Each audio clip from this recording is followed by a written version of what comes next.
안녕하십니까. 애동가크 운영자 강쌤입니다. 자, 이번 시간에는 2023년 제4회차 에너지관리 산업기사 필답형 보건 문제 한번 보겠습니다. 자, 문제 1번. 이론 통풍력이 10mm 악화, 배기가스 평균 온도가 150도씨, 외기 공기 온도가 20도씨일 때 굴뚝의 높이는 몇 미터인지 구하시오. 단, 표준 상태에서 공기의 비중량은 1.29kg/m 상승, 연소가스의 비중량은 1.34kg/m 상승이며 굴뚝 내의 각종 압력 손실은 무시한다 라고 돼 있네요. 자, 그래서 제가 여러 가지 통풍력 계산하는 공식을 가지고 왔는데, 자, 요거는 어떻게 쓰느냐? 만약에 비중량만 준다라고 하면은 요 맨 위에 있는 공식으로 푸시면 되고, 그리고 비중량과 온도를 같이 줬다. 그러면 요 두 번째 공식. 그 다음에 만약에 온도만 줬다 하면은 요 둘 중에 하나 골라 쓰시면 되는데, 자, 어떻게 골라 쓰는지 제가 차근차근 설명해 드리도록 하겠습니다. 자, 그리고 설명 전에 참고적으로 보셔야 되는 게 괄호 안에 단 표준 상태에서라고 돼 있잖아요. 그래서 우리가 푸는 모든 문제는 표준 상태를 기준합니다. 그 왜 그러냐? 우리 표준 상태 STP 뭐예요? 0도씨 1atm 1기압 상태를 기준으로 한다라는 겁니다. 이게 왜 중요하냐? 요때 아보가드로의 법칙이 적용이 된다라는 겁니다. 아보가드로의 법칙이 뭐예요? 1kmol의 어떤 가스는 모두 똑같아요. 22.4m 삼승의 최적을 가진다라는 법칙이었죠. 자, 이게 뭐가 된다라고 했어요? 기준이 된다라고 했습니다. 이 기준이 없으면은 상시적으로 변한다라는 거예요. 그래서 온도가 조금만 변해도 최적이 막 기하급수적으로 변하다 보니까 같은 최적이라는 기준이 있어야 되는데, 이런 기준이 없다면 기체끼리 비교를 할 때 비교가 안 되는 거죠. 어떤 애는 뭐 최적이 50일 수도 있고 60일 수도 있어. 그럼 누가 무겁고 누가 가벼운지 알 수가 없단 말이에요. 그렇기 때문에 우리가 아보가드로의 법칙에 의해서 모든 기체 분자량을 산정해 낸 게, 우리가 예를 들면 수소는 1kg이었고 그 탄소는 12kg이었다. 이런 것들도 전부 아보가드로의 법칙에 적용해서 나온 그 화학 기호들입니다. 자, 그래서 우리가 푸는 모든 문제는 표준 상태를 기준으로 한다라는 겁니다. 즉, 그 말은 뭐예요? 문제에 아무런 말이 없더라도 표준 상태를 기준으로 하는구나 알아두셔야 되고, 이 표준 상태를 말로써 주지 않고 단위로서 줄 수도 있어요. 비중량의 단위를 지금 kg/m 삼승인데, 여기다 앞에다가 노말 n이라고 붙여서 요거 노말이라 붙으면은 표준 상태를 뜻하죠. 그리고 요즘에는 또 kg/m 스탠다드라고 해서 S미터, 삼승 이렇게 주는 경우도 있긴 합니다. 그 둘 다 같이 알아두시기 바랍니다. 그래서 앞에 노말 붙을 수도 있고 스탠다드 붙을 수도 있는데, 어쨌든 표준 상태를 기준으로 한다라고 보시면 되죠. 그래서 문제 풀 때는 뭐 이제 거추장스럽고 해서 생략하고 쓰기도 하는데, 최종 답을 작성하실 때는 만약에 표준 상태라 하면 노말 미터 삼승 뭐 이렇게 적어주시는 게 정확하겠죠. 그래서 그런 것도 아마 문제 풀다 보면은 단위 조건을 줄 겁니다. 그 단위 조건에 맞춰서 풀어주시면 되고, 1번 문제 같은 경우는 이 높이를 구하라 라고 했고, 높이를 미터로 구해라 라고 했기 때문에 최종 단위는 미터가 되는 겁니다.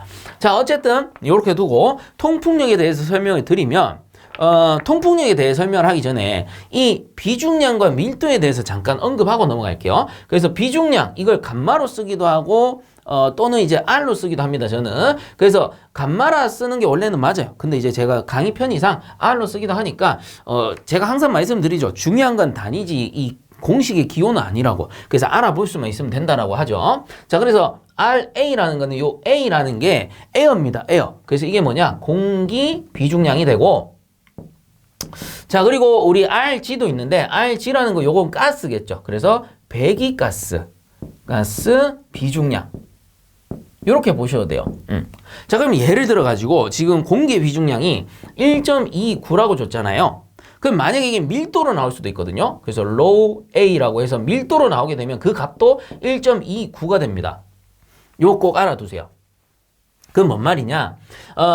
비중량, 그러니까 공기 비중량입니다. 공기 비중량이 1.29, 이 말은 공기의 밀도 역시도 1.29로 나온다라는 소리예요. 그 지구상에서 비중량과 밀도는 수치적으로 같기 때문에 그렇습니다. 그 왜 그러냐? 우리 그 단위를 배울 때 F는 MA라고 배웠습니다. F는 MA. 그래서 요 F를 힘이라고 배웠죠, 힘. 그리고 다른 말로는 중량이라고도 배웠습니다. 그리고 요 M이라는 것은 질량이 돼요, 질량. 그리고 요 A라는 거는 뭐예요? 중력 가속도죠. 자, 그래서 이게 지구상에서 기준을 해본다면 지구상에서 예를 들어 1kg 포스예요. 요게 F죠.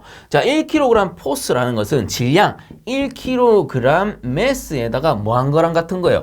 지구의 중력 가속도인 9.8m/s 자승을 곱한 것과 같다. 라는 겁니다.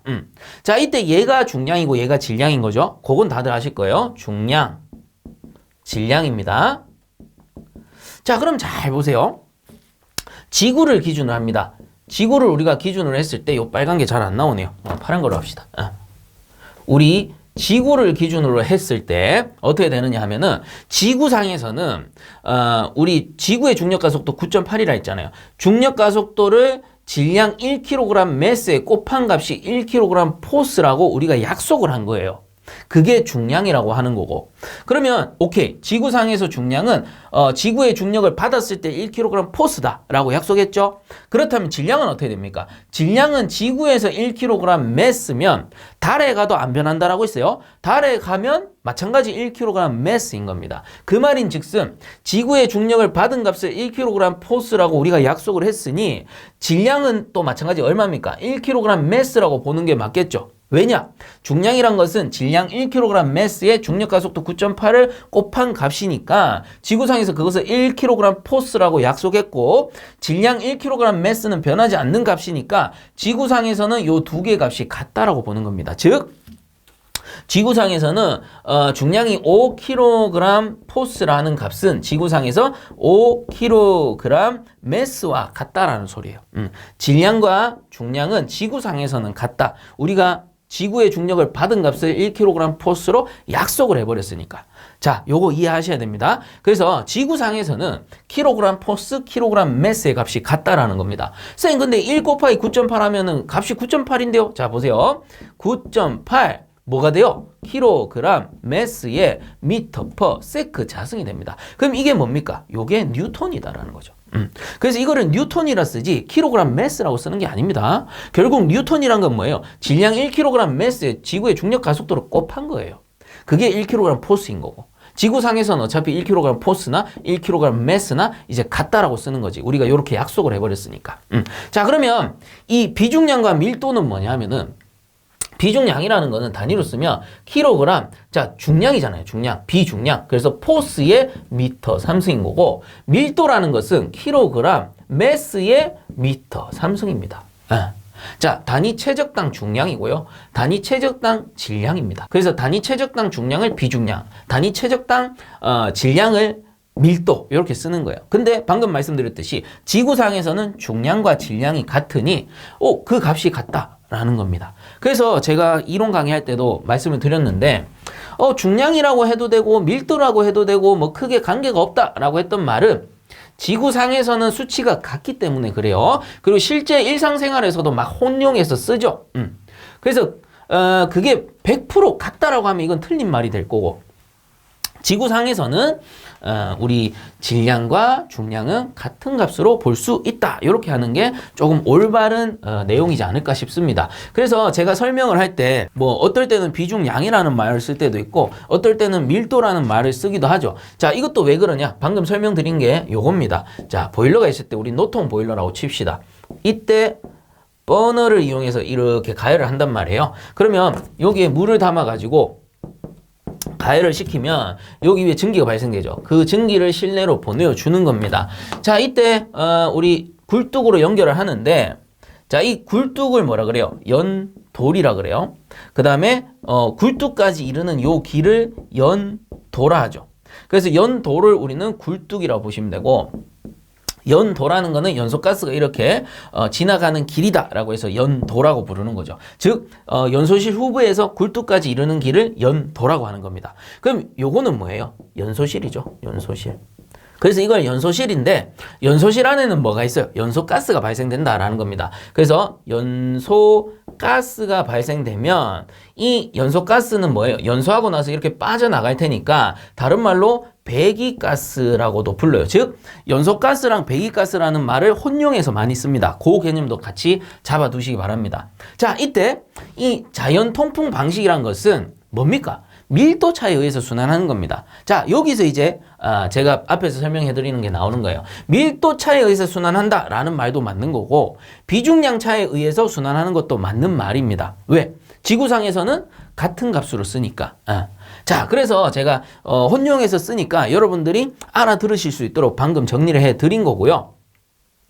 그래서 왜 쌤 밀도차라고 합니까? 밀도라는 말은 단어가 2개고 비중량은 3개잖아요. 그러니까 설명하기가 밀도가 쉬운 거예요. 그리고 요즘에는 SI 단위가 기본이기 때문에 SI 단위의 그 기준 단위가 질량으로 나옵니다. 질량. 그래서 밀도, 요게 조금 더 접근하기 좋습니다. 뭐 어쨌든 뭐가 맞고 틀린 건 없으니까 이해를 하시기 바랍니다. 자, 그래서 연소가스라 함은 연소가스가 발생하면 연소를 시키니까 계속 태우잖아요. 연료를 연소시킨단 말이에요. 그러면 온도가 올라갈 거예요. 온도가 올라갈수록 밀도는 어떻게 돼요? 떨어진다라는 거죠. 이 기체로 갈수록 가벼워지는 거고 그리고 계속 가열할수록 분자 간의 거리가 멀어지니까 밀도가 점점 낮아집니다. 그래서 얘는 올라가려고 할 거예요. 이때 바깥에 있는 외기 공기, 대기를 얘기하는 겁니다. 그래서 외기 공기 같은 경우는 온도가 많이 낮을 거예요. 그리고 온도가 낮으니까 밀도 역시 이렇게 높을 겁니다. 자, 그래서 무게의 개념으로 좀 보셔야 되는데 밀도가 높다라는 거는 무겁기 때문에 얘는 가라앉으려고 할 거고 그리고 밀도가 가볍다라는 거는 가볍기 때문에 이렇게 올라가려고 한단 말이에요. 그래서 이게 서로 이렇게 교환되는 게 통풍이죠. 통풍. 그게 자연 통풍입니다. 자연적으로 밀도 차이에 의해서 순환을 하게 된다라는 거죠. 자, 그러면 공식 한번 볼게요. 공식 보시면 H라는 거는 굴뚝의 높이입니다. 자, 이 굴뚝의 높이는 높을수록 통풍력이 좋아요. 왜 그러냐? 자, 굴뚝을 이렇게 높인다라는 소리는 아래쪽에 있는 외기 공기보다 위쪽에 있는 외기 공기가 온도가 더 낮습니다. 그럼 밀도가 더 무거워지겠죠. 그러니까 오히려 이 통풍력이 더 커지는 거죠. 왜? 밀도차가 더 커지는 거니까. 그리고 여기 온도 보시면 나오는데 TA분의 RA 이렇게 돼 있습니다. 자, TA는 외기 공기 온도, RA는 외기 공기 비중량 이렇게 보시면 되고 G는 가스니까 배기가스의 온도, 배기가스 비중량 이렇게 보시면 됩니다. 아니면 연소가스 이렇게 보셔도 되고요. 자, 어쨌든 온도랑 밀도를 봤을 때는 어때요? 온도가 높아지면 밀도는 내려가잖아요. 즉 밀도 차이는 비례한다라는 소리고 온도 차이는 반비례한다는 소리예요. 왜? 밀도와 온도는 서로 반비례하니까 온도가 올라가면 밀도는 떨어지잖아요. 그렇기 때문에 자, 보시면 이 통풍력이란 것은 굴뚝 높이에 비례하고요. 밀도 차이에 어때요? 비례하는 관계입니다. 근데 온도 차이는 어떻다? 반비례하기 때문에 만약에 온도 조건을 준다면 TA분의 RA 이렇게 들어가는 거예요. TA분의 RA. 자, 이때 이 온도 조건은 모두 절대 온도 기준입니다. 그래서 얘가 켈빈이 돼요. 얘 두 개 다 켈빈이고요. 자, 우리 표준 상태 STP 0도씨 1atm 상태라고 했잖아요. 그러면 표준 상태 0도씨에서 절대 온도 얼마입니까? 273도씨인 거예요. 그래서 273 요게 켈빈이 되는 거다라는 거죠. 자, 그래서 이러한 관계를 가진다라는 겁니다. 그래서 요게 이제 켈빈을 없애주려고 273 절대 온도를 곱해준 거다라고 보시면 됩니다. 자, 그래서 이런 식으로 이제 공식을 하나하나 정리를 해나가게 되면요, 크게 어려운 내용 아니죠. 그래서 요거를 이해하고 한번 외워주시면 이 관련된 이 통풍력 관련된 문제는 여러분들이 정말 쉽게 풀 수 있다라는 겁니다. 자, 그래서 보세요. 이렇게 빼버리고. 자, 그래서 공식 정리를 합니다. 공식 자체가 그렇게 어려운 건 아니에요. 자, 우리가 만약에 문제에서 밀도 차만 줬다 또는 비중량 차만 줬다라고 하면 첫 번째 공식으로 푸시면 됩니다. 자, 요거 1번 공식이라 할게요. 요 공식으로 푸시면 돼요. 비중량만 줬을 때. 그리고 문제에서 온도와 비중량을 같이 줬어요. 그러면 요 두 번째 공식을 쓰시면 됩니다. 그럼 이제 뭐만 남아요? 온도만 줬을 때가 있겠죠. 온도만 줬을 때. 그럼 둘 중에 하나 골라 쓰시면 되는데 제가 추천드리는 건 요 맨 밑에 있는 공식이긴 해요. 그 왜 그러냐? 자, 우선은 요 세 번째 공식은 뭐냐면요. 우리 공기 비중량이 1.294입니다. 1.294인데 요거를 평균 잡아서 반올림해요. 그럼 1.3 정도 나와요. 그럼 1.3을 어떻게 하냐? 여기 1이라고 돼 있는데 여기다가 1.3 넣고 1.3 넣은 겁니다. 그럼 원래 공식 뭐예요? 원래 공식 273이잖아요. 그죠? 위에 거 보시면 273이에요. 즉 이게 무슨 말이냐면 여기서 하니까 헷갈리는데 RA를 1.3, 그 다음에 RG를 1.3으로 평균 잡은 거예요. 평균 잡았어요. 그러면 얘들 두 개를 같은 값이니까 앞으로 뺄 수 있잖아요. 앞으로 빼면 어떻게 돼? 273 곱하기 1.3이 됩니다. 그 값이 355가 나오고요. 그 얘들 두 개 뺐으니까 1, 1 이렇게 들어가는 거예요. 그 공식이 세 번째 공식이에요. 그래서 이렇게 유도해낸 공식이다라고 보시면 됩니다. 그래서 온도차만 줬을 때는 요 세 번째 공식으로 푸셔야 되고 네 번째 공식으로 푸셔야 되는데 자, 네 번째 공식은 뭐냐면요. 우리 이론 강의 때 다 했어요. 고체 연료가 있고 그 다음에 액체가 있고요. 기체 연료 있죠? 자, 이렇게 나옵니다. 이때 고체 연료의 그 비중량이 1.345이고요. 그 다음에 액체가 1.25, 기체가 1.31입니다. 그래서 요 세 번째는 뭐예요? 이 공기의 비중량을 평균한 것도 있지만 보면은 대략 평균 한 1.3 정도 나오겠네. 이렇게 볼 수 있습니다. 이렇게 평균 내서 구한 공식이고 자, 요거는 뭐냐면은 이 고체 연료의 비중량을 기준으로 산정한 공식입니다. 자, 무슨 말이냐? 앞에 원래 273이 있어야 됩니다. 근데 요거 공식이 제가 요거 H를 빠졌네요. 그죠? 뭐가 허전하다라고 했는데 어쨌든 요게 H가 들어가야 맞는 겁니다. 그래서 273H인데 요 273에다가 273을 요렇게 곱할 수 있단 말이에요. 이때 공기의 비중량이 1.294라고 했고 그다음 요거 고체 연료인 경우 1.345가 되죠. 그럼 273 곱하기 1.294 하면 353 나오고 273 곱하기 1.345 하면은 367 나오는 겁니다. 그래서 이게 뭐냐면은 고체 연료를 기준으로 잡은 공식인데 요 공식으로 사용하셔도 돼요. 요거 4번인데 요 공식으로 온도 조건만 줬을 때 요 공식으로만 푸셔도 됩니다. 왜 그러냐면 부하 산정 기준은 무조건 높은 값이에요. 자, 그 말은 뭐냐? 우리가 예를 들어 다리를 건설합니다. 이렇게 다리를 건설해요. 어딘가 건너가는 다리가 있습니다. 자, 이때 일반 승용차 이렇게 지나갈 수 있고 경차라고 합시다. 그 다음에 우리 트럭, 화물 트럭 이렇게 해가지고 택배 아저씨들 이렇게 지나갈 수 있고 그리고 더 큰 거 화물 트럭 엄청 큰 거 이런 트럭 지나갈 수 있어요. 자, 이때 얘가 1.5톤이고 중간에 있는 거 얘는 2톤이야. 그리고 맨 뒤에 있는 거 3톤이에요. 자, 그럼 이 다리가 버틸 수 있는 부하는 얼마로 계산하는 게 맞습니까? 3톤으로 계산하는 게 맞죠. 가장 큰 거. 그래서 최소한 3톤 이상이고 안전하게 지으려면 한 5톤 정도로 지어주면 좋을 것 같아요. 그래서 부하는 항상 큰 값을 기준으로 조금 여유 있게 산정하는 게 맞아요. 그래서 쌤 5톤 넘어가는 거 지나가면 어떡해요? 안 되죠. 그 이제 들어오는 다리 입구 측에다가 그 적재 무게 측정해가지고 못 들어오게 하면 되잖아요. 그래서 고중량 차량 못 통과하게 하고 한 5톤 정도로 합시다. 평균 잡았을 때 한 3톤 이상 넘어가지 않을 것 같으니까 자, 이런 식으로 부하를 산정한다라는 거예요. 그 말인즉슨 자, 고체, 액체, 기체 있을 때 이 중에 비중량이 뭐가 제일 커요? 고체 연료가 가장 크죠. 그렇기 때문에 고체 연료 기준에서 공식을 잡아버리면 액체 연료든 기체 연료든 크게 문제가 없다라는 겁니다. 그렇기 때문에 문제 푸실 때 만약에 온도 조건으로 나왔어요. 비중량 안 주고 온도 조건만 나왔어. 그러면 네 번째 공식으로 푸시면 됩니다. 저는 주로 이 네 번째 공식으로 많이 풉니다. 세 번째 공식은 평균 잡은 거고 네 번째 공식은 어때요? 부하를 큰 걸 기준으로 해서 조금 여유 있게 잡아주는 거기 때문에 저 같은 경우에는 4번 공식으로 많이 풉니다. 온도 조건만 줬을 때. 자, 그래서 요 정도 정리를 하도록 하고요. 이 정도 설명했으면 앞으로 여러분들 이 통풍력 관련된 문제는 틀릴래야 틀릴 수가 없습니다. 그래서 한 번 정도 여러분들 시간 내갖고 이 공식 한번 외워주시고요. 그래서 1번, 2번, 4번 공식 기본적으로 좀 외워주시면 좋을 것 같고요. 자, 그래서 이번 문제 풀어봅시다. 자, 그래서 조건 정리하면 되겠죠. 조건 정리하면 공식 나옵니다. 자, 이론 통풍력 Z 10ml 아쿠아가 되겠고요. 자, 그리고 배기가스 평균 온도 온도니까 T 배기가스 G입니다. 그래서 150도씨. 그 다음에 외기 공기네요. TA 에어죠. 공기가 20도씨. 자, 그리고 배기가스부터 연소가스 배기가스 같은 말이라 했죠. 그래서 연소가스 비중량 RG라고 했을 때 1.34 kg/m에 3승. 그 다음에 외기 에어 요게 비중량이 1.29 kg/m 3승. 그래서 요거 조건 정리할 때 뒤집어져 버리면 공식 잘 써도 틀립니다. 그래서 조건 정리 한 번, 두 번 이렇게 꼼꼼하게 보셔야 됩니다. 자, 그럼 보세요. 이번 문제에서는 온도도 줬고 비중량도 줬어요. 그러면 무슨 공식? 요 두 번째 공식으로 푸시면 된다라는 거죠. 자, 근데 문제는 여기서 우리 높이 h를 구하는 거잖아요. h. 그럼 어떻게 합니까? h는 요 273이랑 요게 내려가야 되겠죠. 그래서 273 곱하기 ta 분의 ra 빼기 항상 a가 앞에 갑니다. 그럼 tg 분의 rg 그리고 온도 내려가고 비중량은 올라가고 요거 기억하시면 외우기 쉬워요. 그 다음에 z 통풍력이 되겠습니다.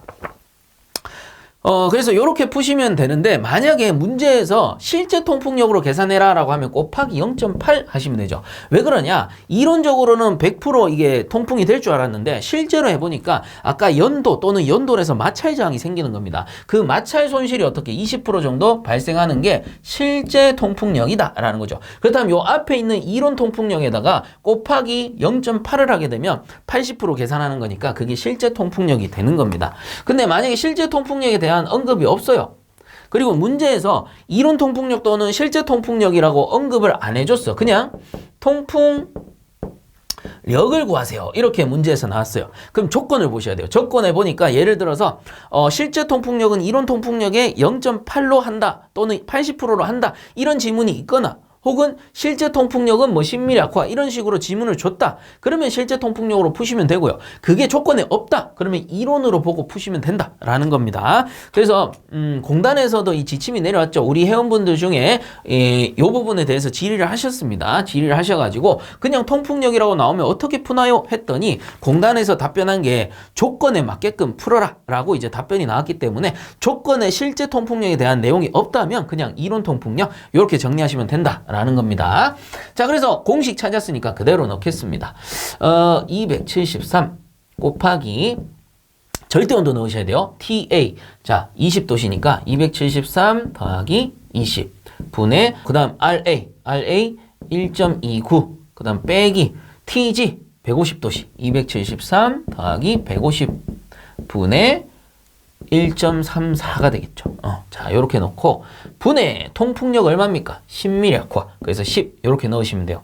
요게 단위 환산 한번 해드리면 얘랑 얘랑 뭐예요? 어차피 빼기니까 둘 다 그냥 켈빈 나옵니다. 빼버리면 빼거나 더하면은 같은 단위 나오는 거예요. 그 다음 요 앞에 게 제가 뭐라 그랬어요? 대기압 0도씨 기준에서 절대온도 켈빈이라 했잖아요. 그럼 켈빈은 어차피 사라집니다. 그러면 요거 두 개 뭐예요? 비중량 차죠. 1.29, 1.34는 그럼 비중량의 단위가 나오겠죠. 킬로그램 퍼 미터. 삼승이라는 비중량의 단위가 나옵니다. 자, 이때 요 10이라는 거는 미리 아쿠아죠. 근데 이거를 미리 아쿠아로 보시면 안 되고 뭘로 바꿔야 돼요? 킬로그램 퍼 미터 자승으로 바꿔야 된다라는 겁니다. 왜? 미리 아쿠아랑 킬로그램 퍼 미터 자승은 같은 값이거든요. 그래서 제가 요거 카드로 정리해 드렸는데 어차피 지금 러닝타임 길어졌죠? 길어진 김에 다 합시다. 길어진 김에. 그래서 어떤 분들은 제 거 1번 문제 풀고 그 다음 한 10분 쉬었다가 본다 하던데 어쩔 수 없습니다. 처음 나온 거기 때문에 요거 정리를 하는 겁니다. 그래서 자 보세요. 1ATM에서 우리 1ATM을 기준으로 했을 때 1.033이 kg per 제곱센치와 같고 표준 대기압입니다. 그 다음에 10.33이 미터 아쿠아 또는 H2O죠. 이것과 같다라는 겁니다. 그럼 요 미터를 미리로 바꾸면 되겠죠? 그리고 얘는 제곱센티미터를 미터 자선으로 바꾸면 됩니다. 그래서 얘부터 바꿉시다. 1.033이 kg per 제곱센티미터를 제곱미터로 바꾸려면 제곱미터 나누고 제곱센티미터 곱하면 돼요. 그럼 1m는 100cm인데 1의 제곱, 100의 제곱이 붙어야 되죠. 그래서 만입니다. 그러면 이렇게 사라지니까 제곱미터 밑에 들어가죠. 그래서 만이니까 하나, 둘, 셋, 넷 하면 1033이 kg per 제곱미터가 나오고요. 자, 요거 미리로 바꾸면은 10.33이 요게 미터를 미리로 바꿉니다. 그럼 곱하기 미터를 나누고 미리로 곱하면 되잖아요. 그러면 1m는 얼마? 1000ml죠. 그래서 이렇게 사라지니까 1000 곱하게 되면 하나, 둘, 셋 해서 1033이 뭐예요? 미리 아쿠아가 된다. 자, 이 말은 요 값이랑 같다라는 겁니다. 그러니까 앞으로 미리 아쿠아가 되면 킬로그램 퍼 제곱미터로 보시면 돼요. 그럼 어떻게 돼요? 킬로그램 사라지고 미터 자승 사라지고 밑에 거 미터 하나 남으니까 역수치에 올라가면은 미터가 되는구나. 자, 이렇게 단위 환산할 수가 있죠. 그래서 이거 뭐예요? 번분수잖아요. 킬로그램 퍼 미터의 자승, 킬로그램 퍼 미터의 삼승입니다. 안에 거 곱해 내리고 겉에 거 곱해 올리면 되죠. 그래서 안에 거 곱하면은 킬로그램 미터 자승 분의 킬로그램 미터 삼승이니까 미터 하나 남죠. 그게 역수치에 올라간다라고 제가 그냥 표현을 해드린 겁니다. 그래서 여러분들은 여러 번 연습하셔야 돼요. 여러 번 연습해 보시면서 자연스럽게 제가 탁탁탁탁 지우고 넘어가는 겁니다 하면 알아들을 수 있을 정도로 연습을 좀 해 두셔야 된다라는 겁니다. 자, 그래서 어쨌든 이렇게 단위 환산하게 되면 최종 값은 굴뚝의 높이 미터가 나오게 되니까 이 공식을 아주 잘 정리를 했군요. 이렇게 볼 수가 있는 겁니다.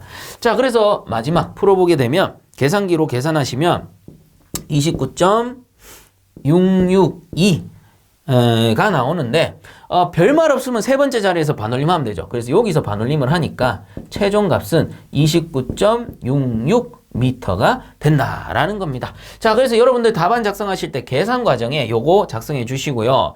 그래서 풀이 도중에 유도 과정에서 단위 환산하는 거는 굳이 안 적어 주셔도 됩니다.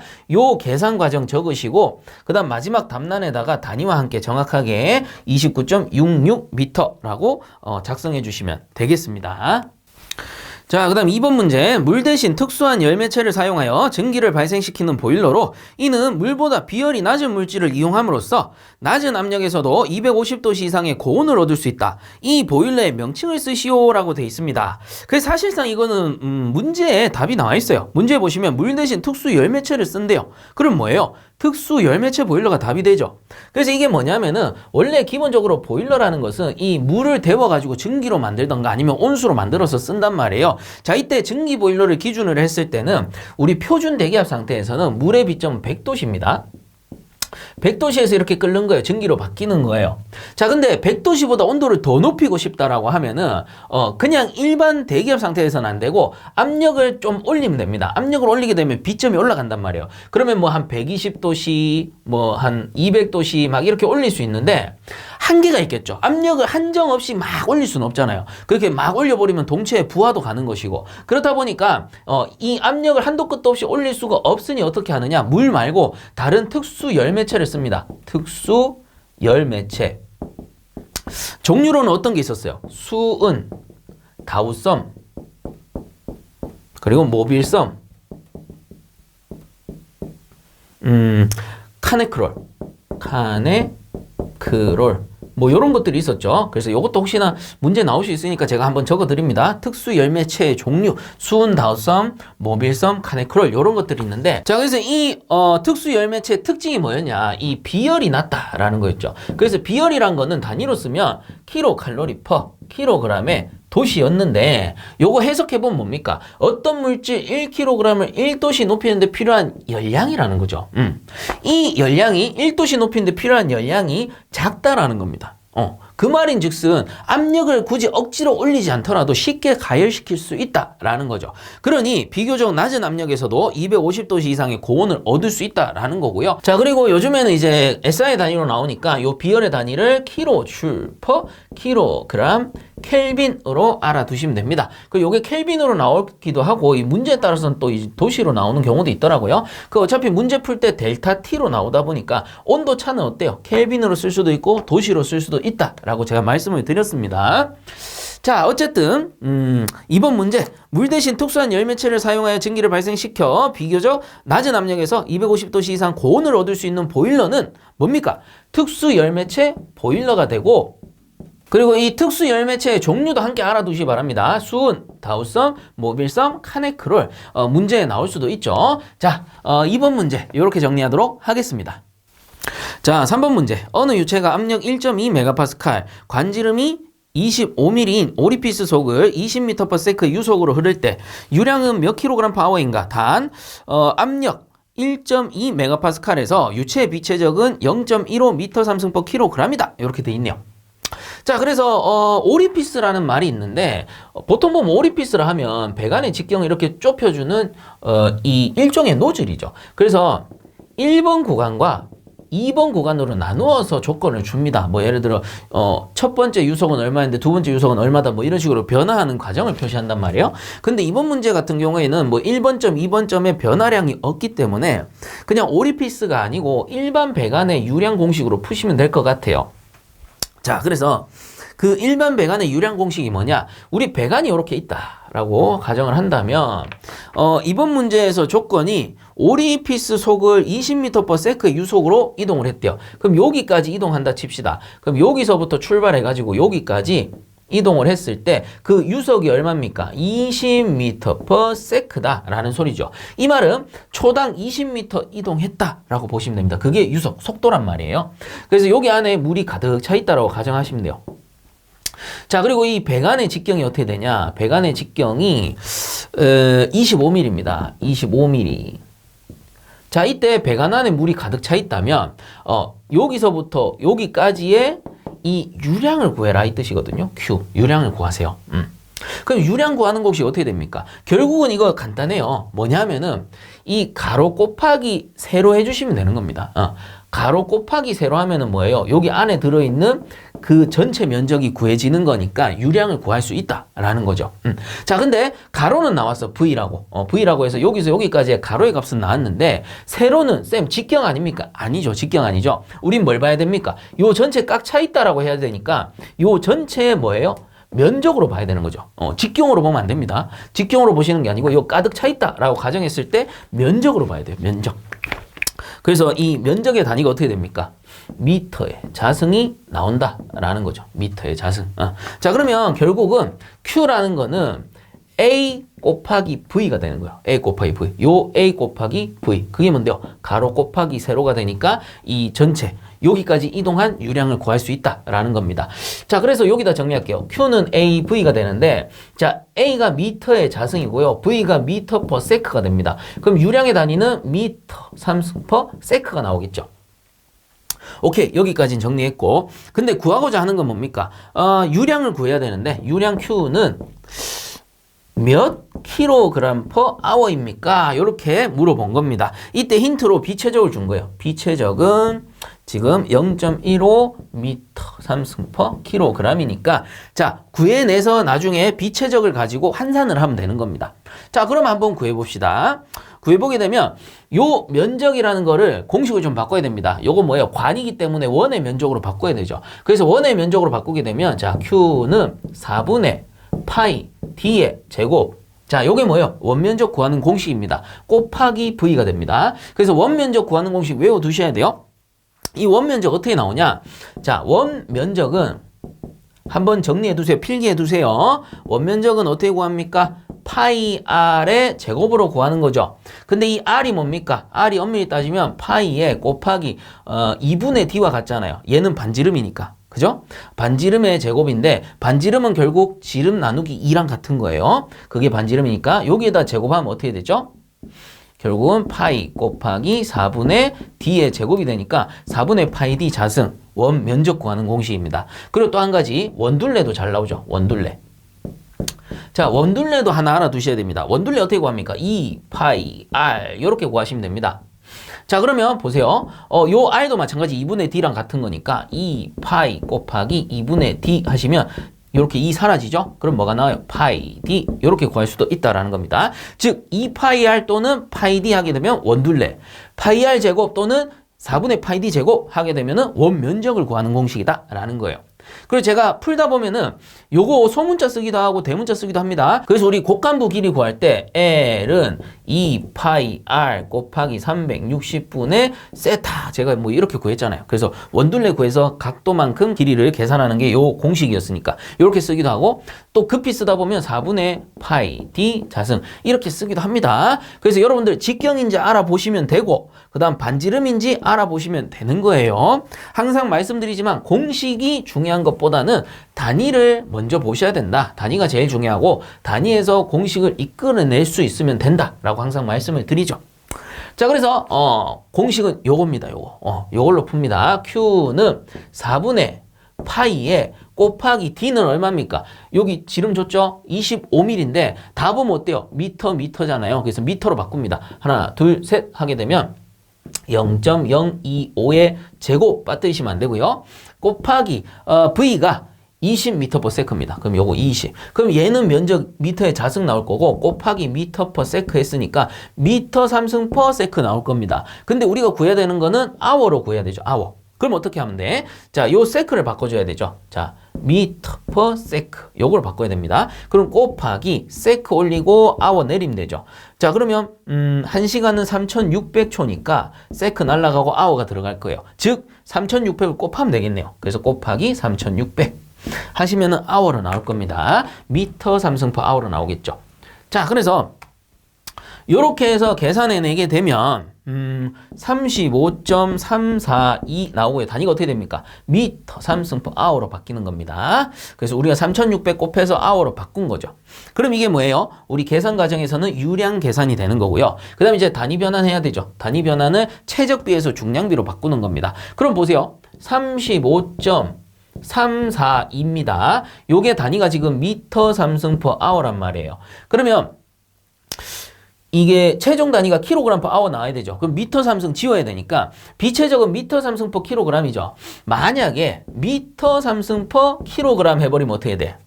어떻게 돼요? 미터가 6개 됩니다. 그럼 이건 말도 안 되고 어떻게? 뒤집어 주면 되죠. 뒤집어서 미터 3승 내리고요. 킬로그램을 위에 올리면 됩니다. 그러면 수치도 마찬가지 0.15분의 1이 되는 거예요. 거꾸로 뒤집은 거예요. 그래서 엄밀히 따지면 이게 뭐예요? 1분의 0.15니까 뒤집으면 0.15분의 1이 되는 거잖아요. 그럼 단위 환산되죠. 미터 3승 사라지고 킬로그램이 올라가게 됩니다. 즉 킬로그램 퍼 아워가 되는 거죠. 그래서 요거를 계산 과정에서는 나누기 0.15 한 겁니다. 그렇게 되면 킬로그램 퍼 아워가 나와요. 자, 그래서 이렇게 구하면 235.613 나오고요. 세 번째에서 반올림을 탁 하게 되면 235.61에 단위가 킬로그램 퍼 아워 이렇게 나올 겁니다. 자, 그래서 요거는 계산하시는 방법에 따라서 요 뒤에 소수점 있잖아요. 뭐 235.61이 나올 수도 있고 62가 나올 수도 있고 아니면 60이 나올 수도 있을 겁니다. 그 차이가 뭐냐면은 제가 여기서는 소수점 셋째 자리 남기고 계산했잖아요. 근데 어떤 경우에는 소수점 둘째 자리 남기고 계산할 수도 있을 겁니다. 그럼 소수점 둘째 자리 남기고 계산하면 아마 60이 나올 거고요. 그리고 그냥 나누지 않고요. 이 제가 계산 과정을 동그라미 1번, 2번으로 나눴잖아요. 이렇게 하지 말고 이렇게 전체에서 0.15를 나누는 경우도 있을 거예요. 그렇게 되면 62가 나올 겁니다. 근데 항상 말씀을 드리지만 이렇게 푸나 저렇게 푸나 결국은 뭐예요?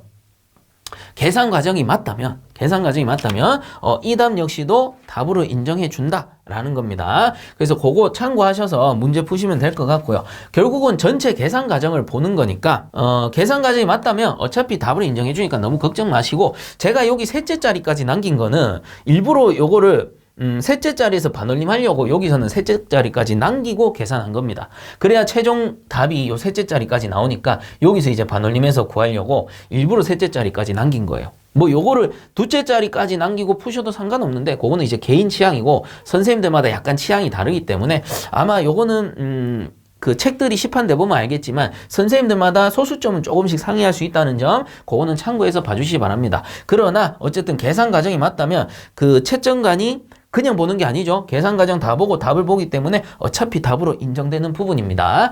자, 그래서 3번 문제 이렇게 정리하도록 하겠습니다. 자, 다음 4번 문제. 어느 보일러의 동력이 15.2kW이고 연료 소비량이 2kg/h, 연료의 발열량이 41900kJ/kg일 때 이 보일러의 효율은 얼마인지 계산하시오라고 되어 있습니다. 자, 그래서 조건 정리합시다. 우선 동력이라 줬으니까 동력이라 쓰고 15.2kW네요. 그 다음에 연료 소비량 GF가 2kg/h가 되고 이 연료의 발열량 H가 41900kJ/kg이라 나왔습니다. 그럼 이때 효율을 구해야 되니까 효율 2타는 GF에 발열량 줬으니까 H, 그리고 만약에 저희 발열량이면 HL 뭐 이렇게 쓰시면 됩니다. 그 다음 G에 H2-H- 자, 거기다가 우리 퍼센트로 구하려면 곱하기 100 이렇게 한 퍼센트로 나오죠. 자, 요 공식을 딱 쓰려고 보니까 GF는 있고 H는 있어요. 근데 G는 뭐예요? 우리 전기 발생량 또는 뭐 급수량이라고 하는데, 그리고 또 H2-는 증기의 엔탈피, 그 다음 H-는 급수의 엔탈피가 됩니다. 이러한 엔탈피라든가 증기 발생량, 급수량 이런 게 없죠. 조건이 없습니다. 그럼 위쪽에 있는 수식을 우리가 좀 바꿔줄 필요가 있다라는 겁니다. 그럼 어떻게 바꾸느냐? 자, 잘 보세요. 15.2에다가 곱하기 3600 하면 뭐가 돼요?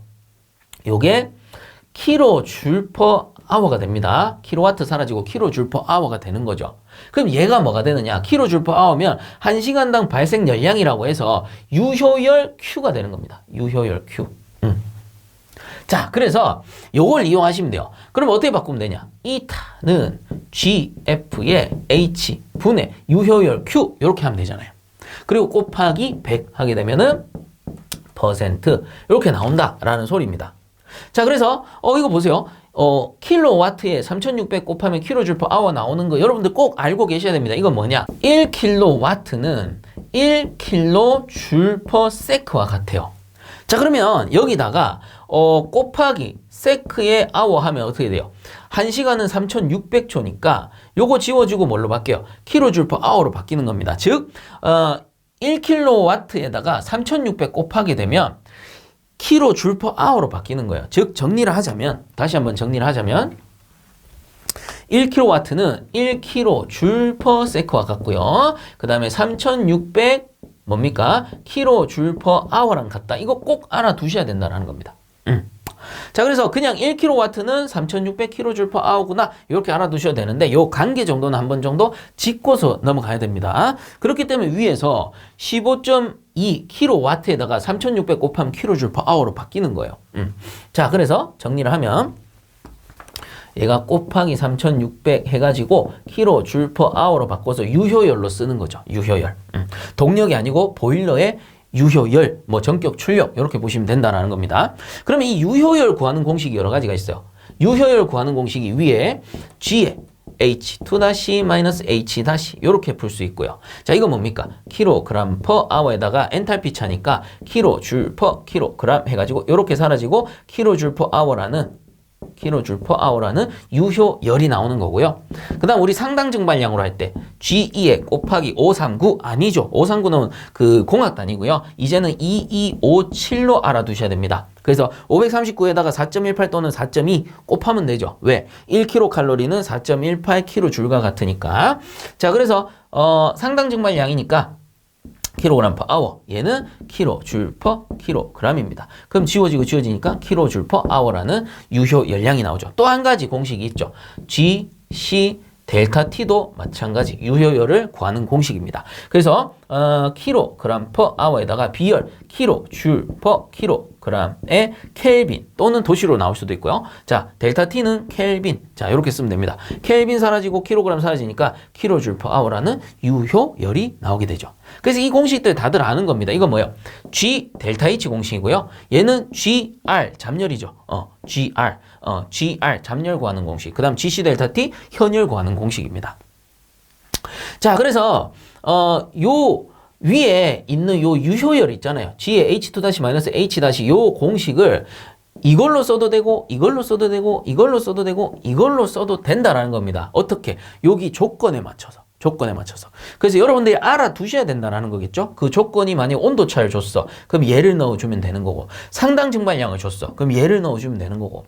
만약에 발생 증기량이랑 엔탈피를 줬어요. 그럼 요걸 넣어주시면 되고. 또는 유효열을 줬어요. 지금처럼 동력으로 주긴 했지만 킬로와트를 우리가 kJ/H로 바꾸면 유효열이 됩니다. 그래서 유효열로 주면 Q가 들어가면 되는 거예요.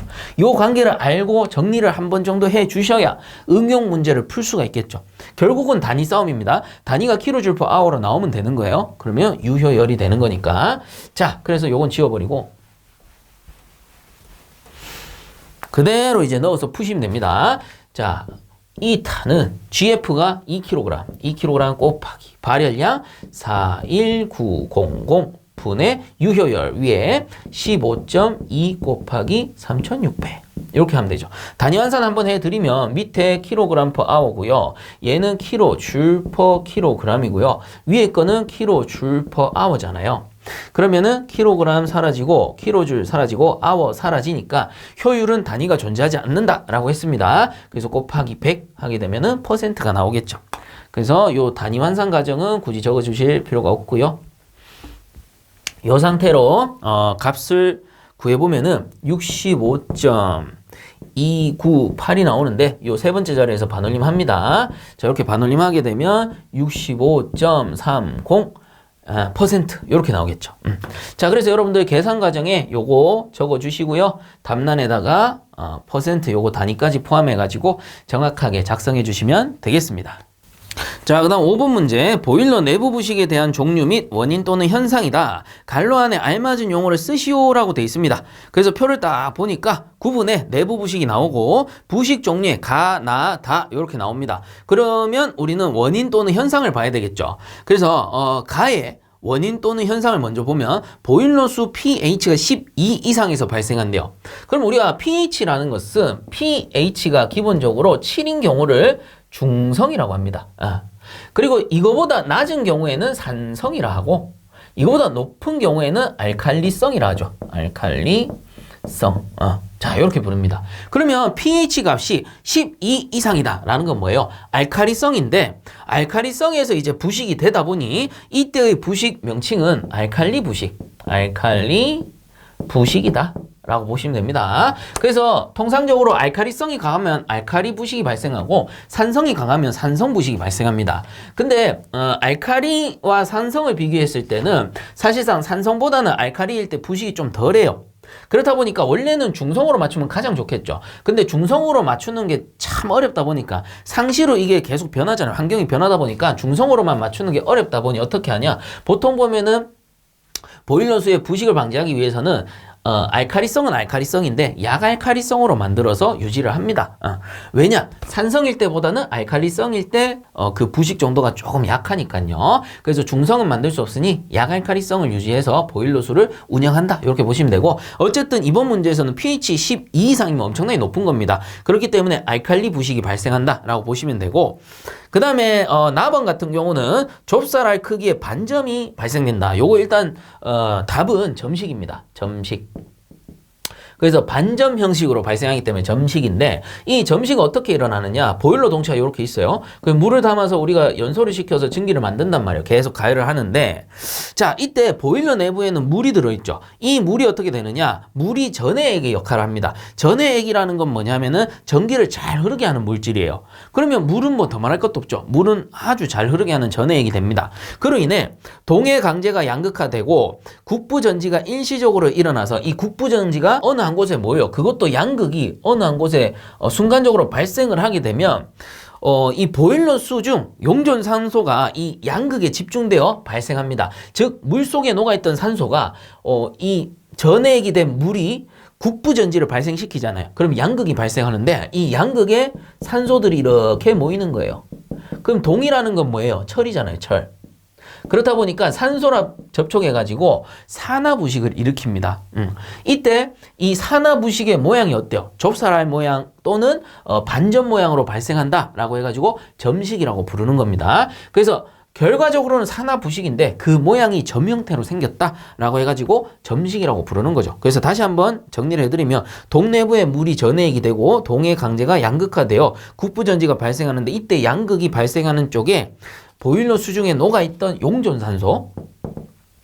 용존산소가 이 양극 쪽에 들러붙는다. 그로 인해서 산소에 의해서 철이 산화부식되는 걸 점식이라 하는데 이게 산소가 콕콕콕 찍히겠죠. 찍히다 보니까 점 형태로 발생한다라고 해서 이름을 점식이라고 부른다. 그리고 또 한 가지 힌트 보니까 뭐 원인 또는 현상이 밑에 용존산소라고 나와 있잖아요. 그럼 더 말할 것도 없이 점식이구나 이렇게 볼 수가 있는 거죠. 자, 그 다음에 답은 보니까 열응력에 의한 홈인데 V자, U자형 홈이 발생한답니다. 그럼 요는 이제 동체인데 동체 표면입니다. 요게 열을 받으면 계속 신축하잖아요. 신축하다가 늘어났다 줄었다 하다가 어느 순간 팍 접혀버려요. 이렇게 접혀버리고 또 여기도 팍 접혀버리니까 요게 V자 홈 또는 U자 홈으로 발생하는 이러한 형태의 그 내부 부식을 구식이라고 합니다. 구식 또는 그루빙 또는 뭐 구상부식 이렇게 부르죠. 그래서 구식이라고 보시면 되고 이게 접히는 거 그루빙 된다라고 하는데 구식 또는 구상부식입니다. 영어로는 그루빙 이렇게 알아두시면 되죠. 그래서 이 5번 문제 같은 경우는 이렇게 다 쓰는 형태라기보다는 이번에 출제된 그 내용을 제가 제보를 받아보니까 요거를 보기에서 줬다라고 합니다. 그래서 보기에서 알맞은 답을 골라 넣는 또는 골라서 쓰는 형식이었기 때문에 생각보다 지금 제가 풀어드리는 난이도보다는 조금 더 쉬웠을 수도 있다라고 판단이 됩니다. 골라서 적는 거는 쉽죠. 우리 객관식이랑 비슷한 거니까. 자, 어쨌든 요 내용을 정확하게는 알고 계셔야 된다라는 거예요. 그래서 하나하나 이렇게 상세하게 설명을 드립니다. 자, 5번 문제도 이렇게 정리하도록 하겠습니다. 자, 그 다음 6번 보겠습니다. 보일러 자동 급수제어의 검출 요소는 1요소식, 2요소식, 3요소식이 있다. 이 중 3요소식에 해당하는 검출 요소 3가지를 쓰시오 라고 되어 있습니다. 요런 문제는 쉽죠. 그래서 자동 급수 제어이기 때문에 FWC죠. 피드 워터 컨트롤입니다. 그래서 요때의 검출 요소예요. 자, 요 검출 요소는 총 3요소식이 있는데 1요소, 2요소, 3요소식이라고 했을 때 요 3요소식만 기억하시면 된다라고 했죠. 뭐 있습니까? 수증급이었어요. 그래서 수, 위, 검출, 그 다음에 증기량, 검출, 그 다음에 급수량, 검출 이렇게 보시면 되는 거죠. 그래서 수증급입니다. 수증급. 수위량, 증기량, 급수량을 검출해내는 게 3요소식이었고요. 2요소식은 어떻게 됩니까? 뒤에서 하나씩 지우면 되죠. 자, 2요소식은 수위와 증기량만 검출하게 되고 1요소식은 뭐예요? 또 하나 지우면 됩니다. 수위만 검출하는 방식입니다. 그래서 외우실 때는 그냥 3요소식, 수, 증, 급 요거 순서대로 외우시면 됩니다. 하나씩 뒤에서 지우면은 2요소, 1요소식이 되는 거니까. 자, 그래서 답을 정리하면 수위 검출, 증기량 검출, 급수량 검출이 답이 되겠습니다. 자, 그 다음 7번 문제. 다음 동간의 접합 방법과 관련된 설명 중 갈로 안에 알맞은 용어를 쓰시오 라고 되어 있습니다. 그래서 쭉 읽어볼게요. 기계의 점검, 보수 또는 관을 분해할 경우를 대비한 접합 방법은 가 접합이며 라고 되어 있는데 가는 플레어 접합이죠. 플레어 접합 또는 뭐 플레어 이음 이렇게 부릅니다. 그래서 이거 뭐였냐면 동간의 끝을 이렇게 나팔 형식으로 확장을 합니다. 그리고 요거를 플레어 너트에다가 끼우고 그 다음에 요 반대측에 플레어 볼트가 있겠죠. 이런 식으로 플레어 볼트가 있습니다. 그리고 여기도 마찬가지 이렇게 해서 이렇게 생겼을 거예요. 이렇게 생겼을 거고. 자, 그럼 이건 뭐예요? 이렇게 나팔 모양으로 동간을 성형을 해가지고 플레어 너트와 플레어 볼트의 사이에 넣어서 요걸 조이는 겁니다. 그렇게 되면 플레어 너트가 볼트에 꽉 조여가면서 어떻게 돼요? 요 부분이 요 표면과 요 부분이 밀착되겠죠. 거기서 꽉 조이면 어떻게 되냐? 압축되기 때문에 요 플레어 이음을 다른 말로 압축이음이라고도 불러요. 압축이음. 그리고 플레어라는 요 용어 자체가 나팔 모양 또는 이제 나팔의 형상을 가진 물건을 나타내는 게 플레어라는 용어입니다. 그래서 플레어 이음 또는 압축 이음이라고 하는구나. 그래서 가번 같은 경우는 여기 이제 볼트너트로 쬐이고 풀고 할 수가 있기 때문에 관을 분해할 경우 또는 보수 점검할 때 쓰는 접합 방법, 동간에 있어서는 플레어 접합이 되는 거고요. 그 다음에 용접 접합은 나 현상을 이용하여 돼 있는데, 자, 나번 같은 경우에는 모세관 현상입니다. 모세관. 그래서 이 모세관이 뭐냐면은 우리가 수조가 이렇게 있으면 물을 담아요. 여기다가 얇은 배관을 탁 꽂아요. 아니면 얇은 비커 이런 걸 꽂아. 그렇게 되면 어떻게 되느냐 하면은 물이 쭉 빨려 올라옵니다. 얇은 배관이면. 그 왜 그러냐? 요걸 좀 확대해서 그려드리면, 자, 요 비커 또는 배관을 좀 크게 그립니다. 이렇게 그릴게요. 약간 이제 크게 그려야 여러분들 보기 좋으니까. 그래서 이렇게 탁 꽂아놔 버리면 어떻게 되느냐면 이게 얇은 배관이면 어떻게 되냐? 요 내부 표면 있죠? 내부 표면. 요 내부 표면은 거치기가 좀 있잖아요. 거치기가 좀 있다 보니까 물이 여기에 흡착되어서 이렇게 빨리 올라옵니다. 살짝. 자, 그 후에 물이라는 거는 어떠한 성질을 가지느냐? 표면 장력이라는 게 있는데, 표면 장력은 그냥 간단하게 설명하면 물이 이 공기 또는 산소와 접하는 부분을 최소화시키는 현상이다라고 보시면 돼요. 그 최소화시키는 현상이 물이 분자가 동그랗게 생긴 게 이때 산소와 접하는 면적이 가장 적다 그래요. 그 말인즉슨 물이라는 것은 또는 액이라는 것은 요 표면을 동그랗게 말아내려는 성질이 있다라는 겁니다. 그럼 보세요. 여기 처음에는 흡착되어 올라가는데 그 다음에는 물이 이 표면 장력에 의해서 요게 부풀어 오른다라는 겁니다. 볼록하게. 자, 그 다음에 어떻게 될까요? 볼록하게 부풀어 올랐으니까 요 표면에 흡착력이 생겨서 다시 이렇게 오목하게 올라가다가 또 다시 부풀어 올랐다가 또 다시 오목해졌다가 자 이거를 반복하는 거예요. 그래서 이 액이 쭉 빨려 올라가는 현상을 모세관 현상이라고 그래요. 그래서 얇은 배관에서 생기기 때문에 모세관 현상이라고 부릅니다. 그럼 이걸 어떻게 이용하느냐? 우리 동관을 하나는 확관을 하고요. 여기에다 동관을 탁 끼워가지고 용접을 하죠. 그럼 요 양쪽에 얇은 틈이 생깁니다. 아주 좁은 틈이 생깁니다. 그럼 여기다가 용접봉을 딱 갖다 대고는 불을 촥 이렇게 가열을 해요. 토치 가지고 딱 가열을 합니다. 그럼 용접봉이 액이 되어서 딱 들어갈 때 모세관 현상 때문에 안쪽으로 싹 스며 들어가는 겁니다. 안쪽으로 싹 스며 들어가요. 안 그러면 이 표면밖에 용접이 안 될 거 아니에요. 그래서 얘가 모세관 현상에 의해서 안쪽으로 쫙 스며 들어가는 그 원리를 이용해서 용접을 한다라고 보시면 됩니다. 이때 그 현상이 모세관 현상이다라는 거고 그래서 이러한 현상을 이용한 것으로 연납 용접과 격납 용접으로 나눌 수가 있다. 이 중 용접 강도가 큰 것은 강도가 큰 건 격납입니다. 다 격납. 격납 용접이며 격납 용접의 용접재는 라 또는 마가 사용된다라고 돼 있는데 자 이거 용접재라는 말도 있고요. 용접재. 그리고 용재라는 말도 있어요. 용재. 요걸 좀 구분을 하셔야 되는데 용접재라는 거는 그냥 말 그대로 용접 재료라고 보시면 돼요. 용접 재료. 그래서 격납댐의 재료, 그럼 용접봉의 재질을 생각하시면 되겠죠. 그렇기 때문에 용접재라고 나온다면 요거는 인동납이나 은납이 됩니다. 용접봉의 재질을 생각하셔야 돼요. 그 다음에 용재라는 것은 용접을 도와주기 위한 재료인데 이 용재는 주로 보면 붕사라든가 붕산을 쓰게 됩니다. 붕산. 그래서 얘는 하는 일이 뭐냐면은 우리가 그 동관끼리는 그런 현상이 잘 없는데 예를 들어 강관에다가 구멍을 딱 뚫어가지고 동관을 딱 연결해서 여기 용접을 해요. 그럼 얘는 동이고 얘는 강이야. 그러면 이 종 용접이잖아요. 종류가 다른. 자, 이때는 요 틈에 우리 눈에는 보이지 않지만 산화피막이 생겨요. 산화피막. 그래서 요 틈에 산화피막이 생긴다라는 말은 자 똑같은 배관으로 가정을 한다면 이렇게 했을 때 산화피막이 우리는 안 보이는데 여기에 막이 생겨요. 막이 생겨. 그럼 용접봉이 스며 들어갈 수 있어요? 없다라는 거지. 자, 그렇기 때문에 그때 붕사 또는 붕산을 써서 요 산화피막을 이렇게 제거를 해주는 겁니다. 제거를 해주고 나서 용접봉을 넣어야지만 이게 쫙 스며 들어가겠죠. 마찬가지 여기에다 붕사를 쓰는 이유가 산화피막을 제거하기 위함이다 라고 보시면 돼요. 자, 그래서 이번 문제에서는 용접재라고 물어봤죠. 용접재. 용접재냐, 용재냐, 이거 구분을 좀 하셔야 됩니다. 자, 그래서, 마라고 했을 때, 얘들은 인동납이나, 은납이 되겠습니다. 자, 그래서, 7번 문제, 요렇게 이해를 하면서 같이 알아두시면 좋을 것 같아요. 자, 요렇게 정리하도록 하겠습니다. 자, 8번 문제. 기체 연료의 특징을 5가지 쓰시오라고 되어 있습니다. 그래서 요거 그냥 단순히 기체 연료만 보지 마시고 연료라 하면 고체, 액체, 기체가 있잖아요.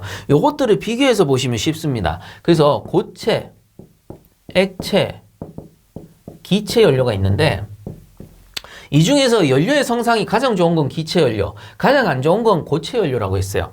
그렇기 때문에 기체 연료는 발열량이 크고요. 연료로서의 성질이 좋다라고 있습니다. 발열량이 크고 그리고 적은 공기로 완전 연소가 가능하죠. 자, 그리고 이렇게 완전 연소가 용이하기 때문에 대기 오염이 적어요. 대기 오염이 적다. 왜? 불완전 연소되면 검댕이가 생기는데 완전 연소되면 검댕이가 생기지 않잖아요. 그래서 대기 오염이 적다. 대신에 가격이 비싸겠죠. 가격이 비싸고 그 다음에 취급이 어렵습니다. 취급이 어렵다. 취급을 잘못하면은 막 폭발하거나 그래요.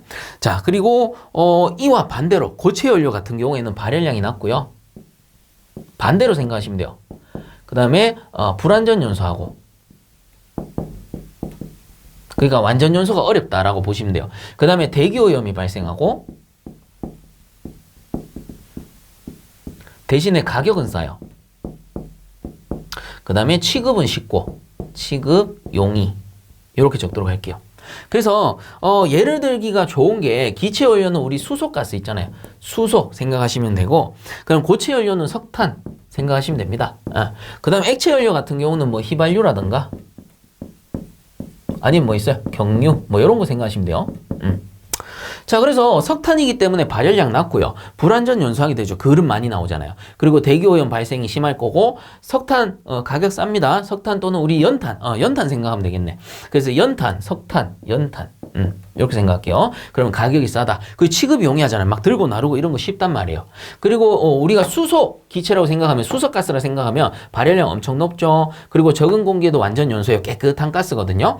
그 다음에 대기오염이 적어요. 그리고 가격은 비쌉니다. 그 다음에 취급이 어려워요. 수소폭탄 생각하면 되죠. 잘못 취급하면 폭발합니다. 자, 그러면 액체 연료의 특징은 뭐냐? 중간 정도가 되는 거고요. 가장 큰 특징으로 보자면 이 액체 연료 같은 경우는 저장, 운반이 가장 용이하다. 요걸 기억하셔야 돼요. 저장 운반이 용이하다. 왜? 액체 상태이기 때문에 요렇게 생긴 용기에도 충전할 수 있고, 요렇게 생긴 용기에도 충전할 수 있고, 또는 이렇게 생긴 용기에도 다 충전할 수 있습니다. 가득가득 채워서. 근데 고체 연료 어렵죠? 기체 연료는 왜 그러냐? 기체 연료는 액체 연료에 비해서 부피가 큽니다. 그렇기 때문에 기체 연료를 기체 상태로 충전하는 게 아니고요. 보통 보면 기체를 어떻게 액화시키죠. 그게 뭔데요? 액화 석유가스, 액화 천연가스가 이렇게 우리가 압력을 가해서 액화를 시키는 거다라는 겁니다. 그렇게 액화를 시키게 되면은 대략 한 몇백 배 이상, 같은 용기에 담는다 치더라도 한 몇백 배 이상 더 많이 담을 수가 있어요. 그래서 일부러 부피를 줄이기 위해서 액화하는 거죠.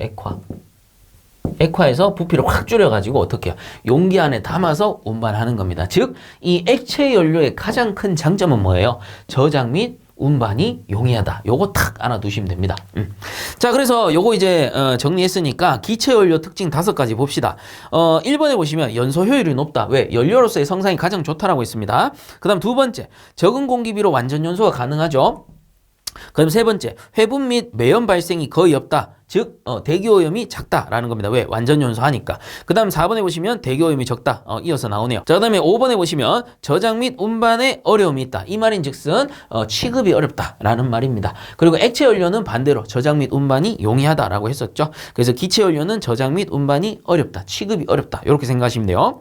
그 다음에 6번에 보시면 가스 누출에 따른 폭발 위험성이 크다. 우리 수소가스 생각을 하시면 되는 겁니다. 자, 그래서 이렇게 이해를 하시고 8번 지문들을 조금 외워주실 필요는 있습니다. 그래서 이 중에 5가지 작성해 주시면 되겠습니다.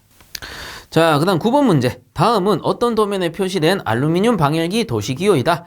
아래 사항은 각각 무엇을 표시하는지 쓰시오 라고 되어 있습니다. 자, 그래서 쭉 써보면은 우선 맨 위에 있는 게 뭐예요? 요게 쪽수를 나타내죠. 쪽수. 그 다음 요 AR이라고 되어 있는데 요게 이제 종별입니다. 종별, 뭐 종류 이렇게 보셔야 되는데, 그 다음에 600 같은 경우는 요거는 이제 높이죠. 높이를 표시하게 되고, 방열기 높이. 그 다음에 밑에 거는 워낙에 반복해서 많이 나오니까 유입 관지름 곱하기 유출 관지름이죠.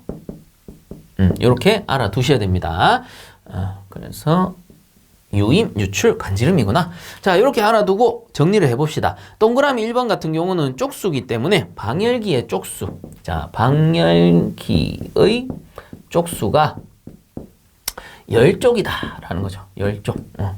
그 다음에 2번 같은 경우는 종별인데, 자, 이렇게 적으시면 돼요. 종별이 알루미늄 방열기, 알루미늄 방열기. 자, 그 다음에 3번 같은 경우는 높이라고 그랬어요. 그래서 방열기 높이가 600mm. 이렇게 되겠고요. 그 다음 4번이 유입 간경이죠. 유입 간경 또는 뭐 관지름 쓰셔도 상관없습니다. 그래서 유입 간경이 20mm. 그 다음에 유출 간경이 마찬가지 20mm 이렇게 되겠네요. 그럼 요 참고적으로 요 미리 말고 A라고 적어도 상관은 없죠. 간경이기 때문에 미리로 쓰셔도 되고 A라고 쓰셔도 되고, 문제에도 간혹 보면 미리로 나오기도 하고 A라 나오기도 하니까 헷갈려들 마시고 이렇게 쓸 수도 있고 저렇게 쓸 수도 있구나, 요렇게 이해를 하시면 되겠습니다. 자, 9번 문제 이렇게 정리하도록 하겠습니다. 자, 그 다음 10번 문제. 다음은 보일러의 설치 검사 기준에 따른 급수 밸브 및 체크 밸브의 크기에 관한 설명이다. 동그라미 1에서 3번 안에 알맞은 내용을 쓰시오라고 되어 있습니다. 자, 그래서 이 기준을 여러분들이 알아두셔야 되는데, 급수 밸브 및 체크 밸브죠. 체크 밸브의 크기에 대한 기준입니다. 자, 그래서 이거를 전열 면적으로 기준했을 때 전열 면적 10제곱미터를 기준으로 해요. 그래서 10제곱미터보다 작은 경우 이하 또는 전열 면적이 10제곱미터보다 큰 경우 이상으로 나눴을 때, 자, 이하인 경우에는 15A로 하면 되고 이상인 경우에는 20A로 하면 됩니다. 그래서 전열 면적이 작으면은 15A, 전열 면적이 크면은 20A인데 그 기준이 얼마입니까? 10제곱미터다라는 거죠. 자, 그러면 답을 써놓을 수 있습니다. 자, 급수 밸브 및 체크 밸브의 크기는 전열 면적 10제곱미터를 기준으로 하죠. 그래서 10제곱미터 이하의 보일러에서는 호칭 지름 어떻게 돼요? 15A로 하면 됩니다. 15A.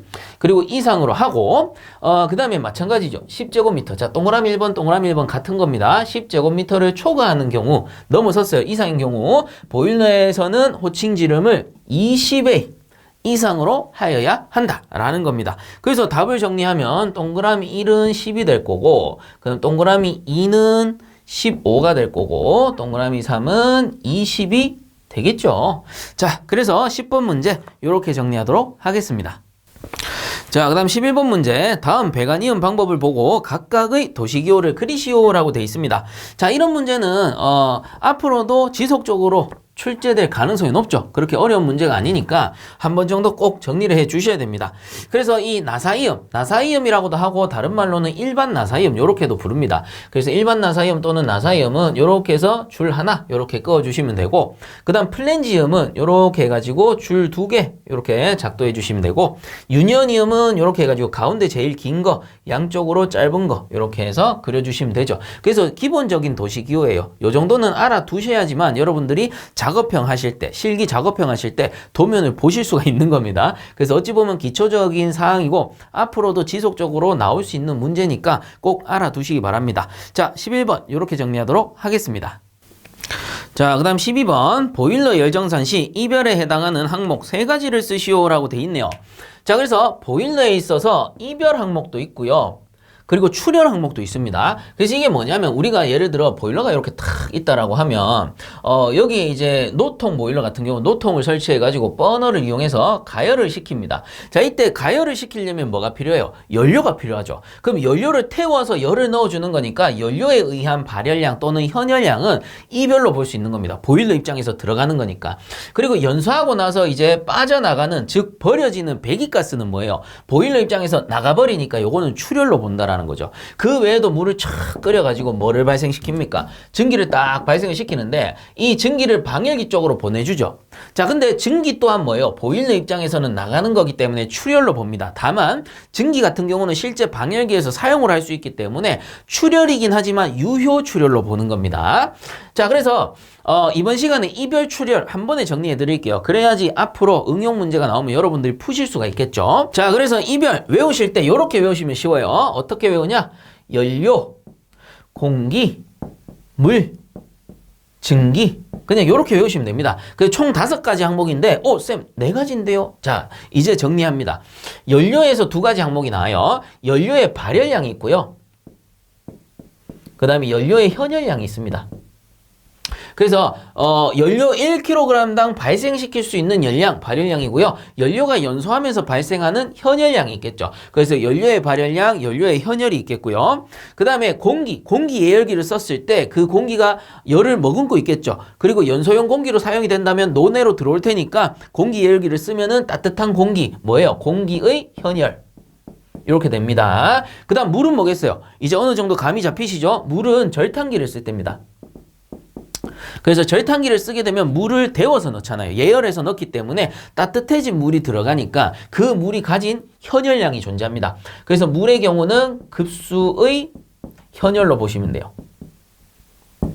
그래서 공기 예열기 썼을 때, 절탄기 썼을 때 둘 다 폐열 회수 장치죠.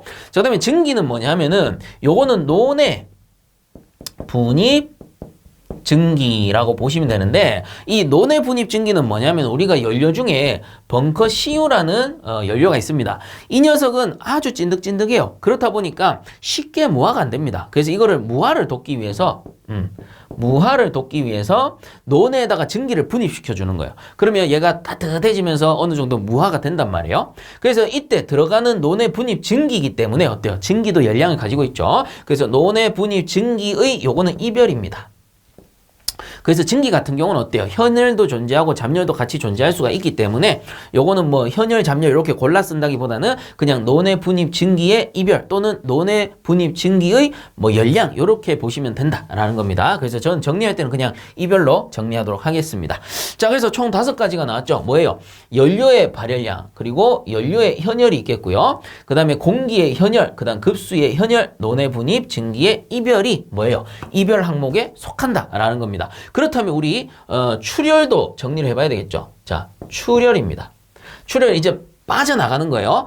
이별은 넣어주는 열이고 출혈은 빠져나가는 거기 때문에 요거 어떻게 외웁니까? 자, 이렇게 외우세요. 불, 발, 방, 배, 미 이렇게 외우셔야 됩니다. 자, 그래서 불완전 연소에 의한 손실열이고요. 그 다음에 발생 증기 보유열이고요. 그 다음에 요거는 방사 손실열입니다. 근데 정확하게 쓰면은 요거는 노벽 방사 손실이에요. 그 다음에 배기가스 손실열 또는 요거는 이제 배기가스 보유열 이렇게 보셔도 되고, 그 다음 미연소 분에 의한 손실열 이렇게 보시면 돼요. 자, 그래서 이건 뭐냐? 불완전 연소에 의한 손실열이라는 것은 연료가 다 들어갔는데 이 중에 100% 다 타는 게 아니고 일부는 불완전 연소할 수도 있다라는 겁니다. 그러면 검댕이로 바뀌는 거죠. 그럼 이 검댕이란 건 뭐예요? 원래 연소했으면 열량일 건데 연소를 못했으니까 불완전 연소했으니까 이 빠져나가는 열로 보는 겁니다. 그래서 얘가 완전 연소했으면 열량이 되지만 불완전 연소했기 때문에 열량이 되지 못하고 빠져나가니 요거는 빠져나가는 손실열, 출혈로 보는 거고, 그 다음 발생증기 보유율 앞에서 얘기했듯이 증기를 발생시켜서 어디로 보내요?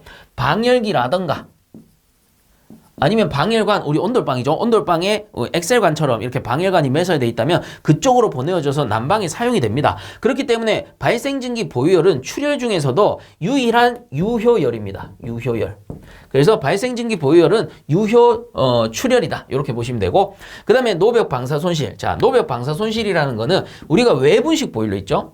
외분식 보일러 버너가 이렇게 설치되어 있을 때 여기서 연소를 하면 이 연관 보일러가 가장 대표적인 외분식 보일러입니다. 그럼 이렇게 빠져나갈 테니까, 그럼 이 외분식 같은 경우는 연소실이 밖에 노출돼 있다 보니까 이 바깥으로 열량이 빠져나갑니다. 요게 뭐예요? 방사 손실이죠. 그래서 노벽 방사 손실 또는 이제 배관에서 빠져나가는 것도 방사 손실로 보긴 합니다. 그래서 어쨌든 지금은 우리가 뭐예요? 보일러를 기준으로 이별 출혈을 따지기 때문에 정확하게는 노벽 방사 손실이 되는 거고요. 그 다음 배기가스 손실열 또는 배기가스 보유열인데 이건 뭐예요? 연소하고서 다 빠져나가는 거, 이게 전부 배기가스 손실열입니다. 그렇다 보니까 배기가스 손실열의 그 비율이 손실열 중에서 가장 어때요? 크다라는 거예요. 가장 크다. 연소하고 바로 빠져나가니까 그 비율이 가장 큰 거고, 그 외에 뭐 잣가스나 기타 해분 이런 것들도 합쳐서 빠져나가는 거 전부 다 뭐예요? 배기가스 손실로 볼 수 있기 때문에 그 열량 손실 비율이 가장 크다 알아두셔야 되고요. 그 다음에 미연소분에 의한 손실열, 이것도 완전 연소해서 미연소분이 없으면 어때요? 그게 열량으로 바뀌었을 텐데 미연소분은 연소되지 못한 성분이니까 열량이 되지 못하고 빠져나갔죠. 그럼 이것도 이제 손실열로 볼 수 있다. 빠져나가는 출혈, 손실열로 볼 수 있다. 어찌 보면 불완전 연소랑 미연소분은 거의 비슷한 상황이라고 볼 수 있습니다. 미연소분은 타지 못한 거고 불완전 연소는 타긴 탄데 제대로 못 탔으니까 어찌 보면 비슷한 애들인데 그 의미는 좀 다른 거죠. 방금 설명드렸어요. 미연소분은 타지 못한 연료고 불완전 연소분은 타긴 탔는데 제대로 못 탔어. 그래서 검댕이가 된 거고, 요렇게 보시면 돼요. 자, 어쨌든 이렇게 이별 출혈 항목 정리를 했고요. 여러분들 외우실 때는 어떻게? 이별은 연료, 공기, 물, 증기로 기억하시고, 연료의 발열량, 연료의 현열량, 그 다음 공기의 현열, 급수의 현열, 논의 분입, 증기의 이별 이렇게 보시면 되고, 그 다음 출혈은 불, 발, 방, 배, 미. 불완전 연소 손실, 발생증기 보유율, 유효율입니다. 그 다음에 노벽 방사 손실, 배기가스 손실력 가장 크고요. 미연소분에 의한 손실. 자, 이렇게 정리하시면 되겠습니다. 자, 그래서 12번 문제 요 중에서 이변 항목 중에서 세 가지 선택해서 작성해 주시면 되겠고요. 자, 이렇게 해서 12번 문제도 마무리하도록 하겠습니다. 자, 이번 시간도 여기서 마무리하고요. 열심히 하셔서 꼭 좋은 결과들 얻으시기 바랍니다. 자, 수고들 많이 하셨습니다.